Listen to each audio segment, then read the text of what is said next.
Okay, so I asked you to read and answer some questions about this chapter from David Marr's book, Vision.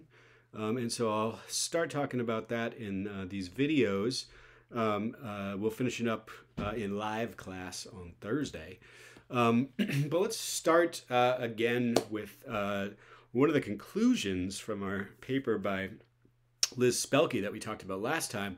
One of the conclusions there was that the question of whether something is innate and whether it's fundamental are going to be deeply intertwined.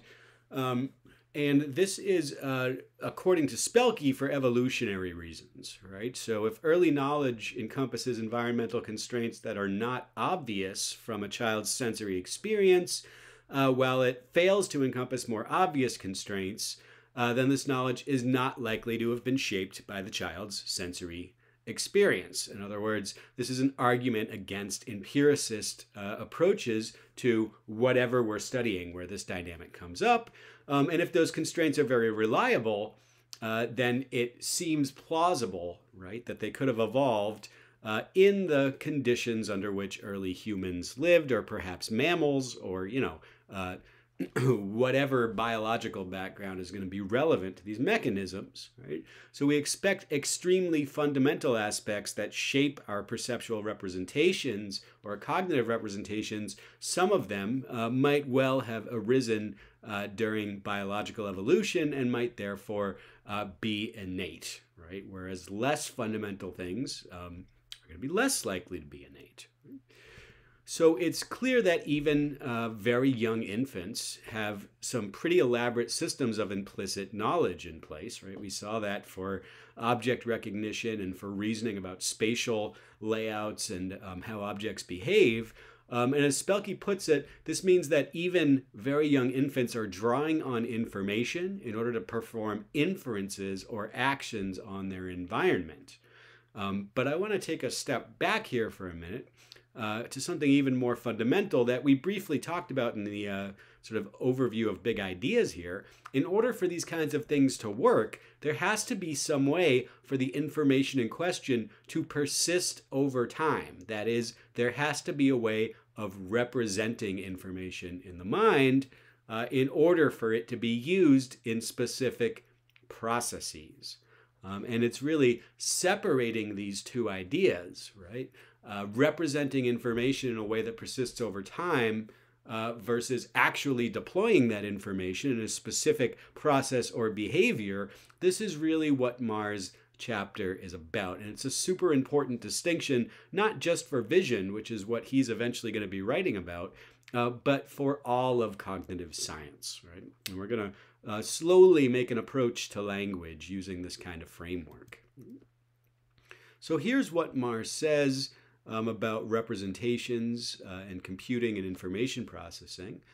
So first of all, he asked, well, what is it for somebody to be able to see or for a human to have vision? Well, it is to know what is where by looking. In other words, vision is the process of discovering from images what is present in the world and where it is. And importantly here,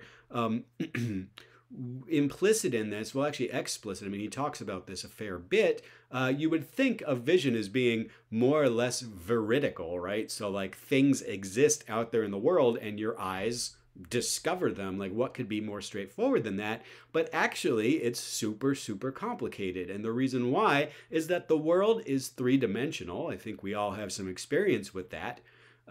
Yet the images that we get in our eyes of that world are two-dimensional because our retina are two-dimensional. We have a very limited ability to perceive the third dimension in terms of how far away things are. Even that is far from perfect. But basically what we get are two-dimensional images of the world. That's what projects onto our eyes and get processed in our brain. Yet we somehow reconstruct from that the actual three-dimensional structure of the world. And therefore, vision is not just a sort of simple, straightforward process of stuff exists out in the world and it sort of comes into our eyes. That's not how it works.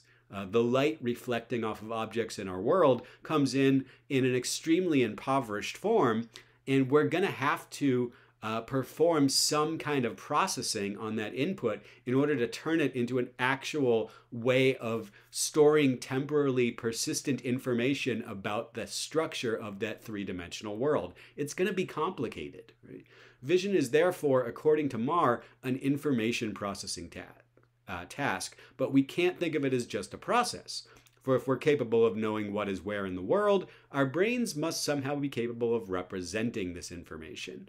And, he sort of gives some poetic statements about, what vision is like and what the world is like. Therefore, we're going to have to study not only how to extract from images certain aspects of the world that are useful to us, but also how we internally represent information about the world and make it available for decisions about our thoughts and actions, or for inferences and actions.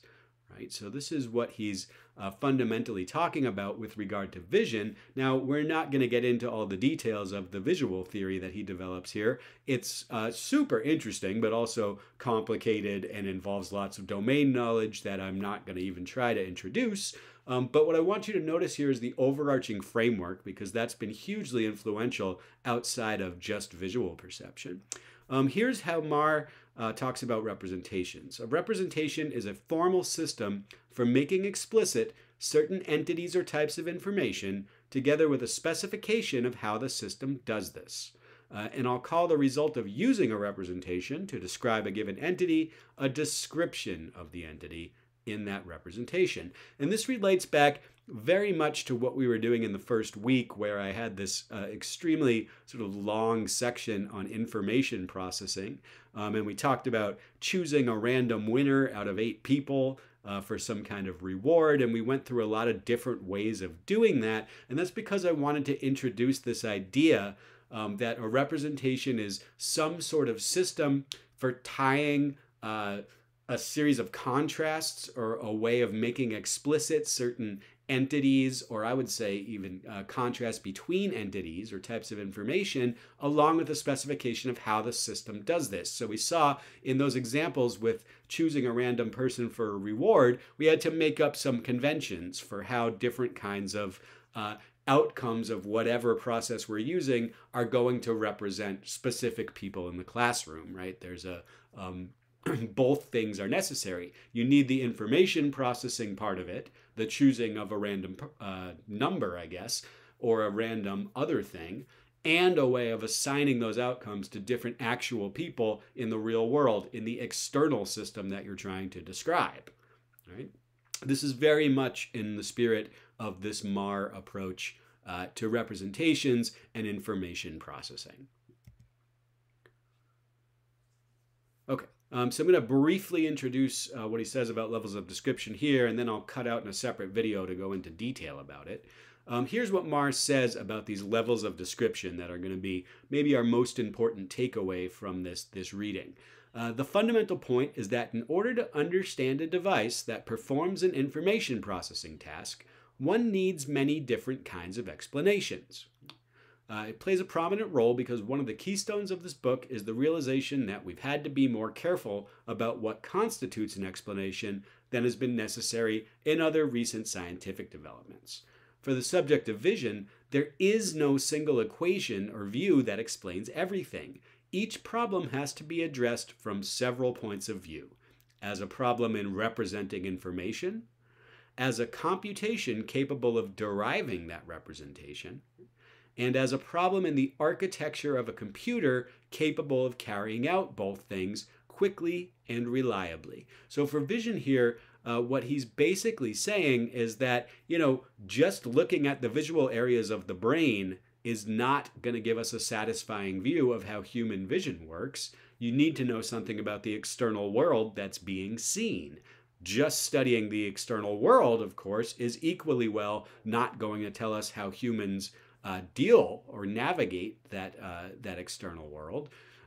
We also need to look at the ways in which the information in the external world could be represented in a human mind, and how that could be instantiated in a physical brain, right? So there's different levels of description of the vision problem, and that's going to be pretty much true of any information processing type of event, right, or type of setup in cognition or outside cognition, right? So we've been starting with these non-cognitive examples like choosing a random person to win a lottery. We're going to go at length into Mars' cash register metaphor here. And that's in part because it's often clearer what the nature is of these kinds of information processing tasks when you take the human mind out of it. But eventually we're going to need to zero in more narrowly on things that human beings do. And in particular, we're going to try to do some of this reasoning about